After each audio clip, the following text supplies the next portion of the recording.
पढ़ जो रहे हैं 3 यानी कि एक्सरसाइज 3, जिसको हम कहते हैं 2 चर वाली रेखिक समीकरण। 2 चर वाली रेखिक समीकरण में 3.1 में थोड़ी उतना था नहीं, बीजगणितीय रूप में सिर्फ निरूपण करना था, वो तो कर दिए। अब जानेंगे 3.2। तो 3.2 जानने के लिए कुछ थ्योरी है जिसको जानना अति आवश्यक है। अगर आप वो थ्योरी नहीं समझते हैं तो फिर सवाल में प्रॉब्लम खड़ा हो सकता है। तो आज समझते हैं 3.2 में थ्योरी है क्या।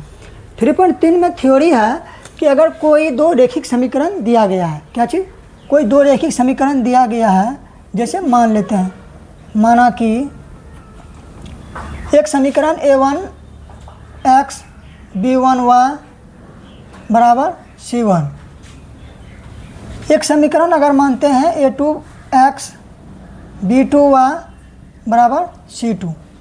ये 2 समीकरण माने, इस 2 समीकरण माने, इस 2 समीकरण से थ्योरी हम जानेंगे। तो थ्योरी जानने के लिए एक खटाल बना लेते हैं। तो खटाल बनाने के लिए यहाँ लिख लेंगे अनुपातिक मान। क्या लिखेंगे? अनुपातिक निरूपण। ये खटाल ये बना लेंगे। एक बना लेंगे ग्राफीय निरूपण। क्या बनाएंगे? ग्राफीय निरूपण।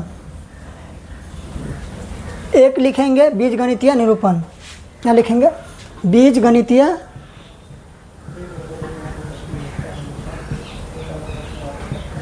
निरूपण।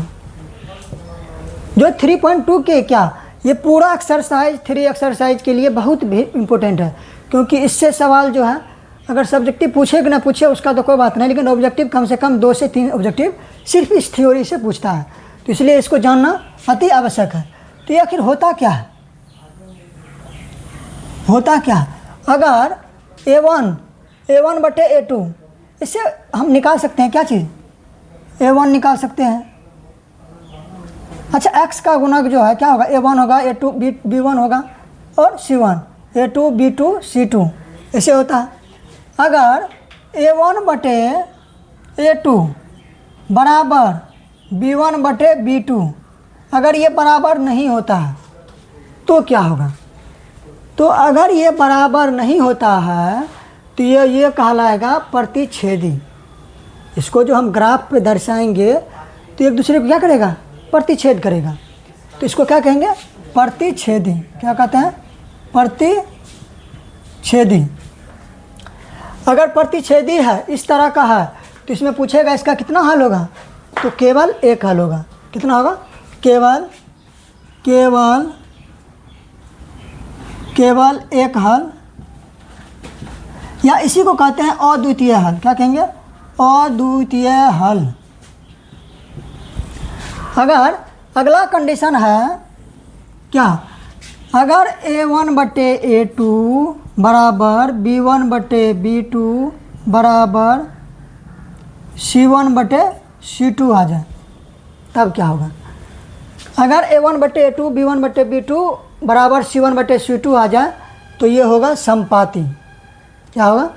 संपाती रेखाएं। क्या होगा? संपाती रेखाएं होगा। अगर संपाती रेखा होगा तो इसका जो हल निकलेगा अनेक हल होगा। क्या होगा? इसका अनेक हल। अगर a1 बटे a2 बराबर b1 बटे b2 रहेगा तो सिर्फ एक हल, अगर सभी बराबर होगा तो अनेक हल। एक कंडीशन और होता है, वो होता है अगर a1 बटे a2 बराबर b1 बटे b2 does not equal to c1 बटे c2, तब क्या होगा? ये प्रतिच्छेदी हुआ, ये संपाती हुआ। तो अगर इस तरह का होगा तो ये कहलाएगा समांतर। क्या होगा? समांतर रेखाएं। अगर ये समांतर हुआ तो इसका पूछेगा हल कितना होगा? तो कोई हल नहीं। क्या होगा? कोई हल नहीं। इस डायरेक्ट ये फार्मूला भी पूछता है। इस पे इसका इम्प्लीमेंट तो हम करेंगे ही, वो वीडियो में सवाल में करेंगे तो उससे पता चलेगा। डायरेक्ट भी पूछता है अगर तीनों a1 बटे a2 b1 बटे b2 c1 बटे c2 बराबर है तो ये कैसी ग्राफीय निरूपण करेगा? प्रतिच्छेदी, संपाती या समांतर? तो संपाती। तो आज के लिए यही इसके लिए नेक्स्ट वीडियो में क्वेश्चन इसका कराया जाएगा। धन्यवाद।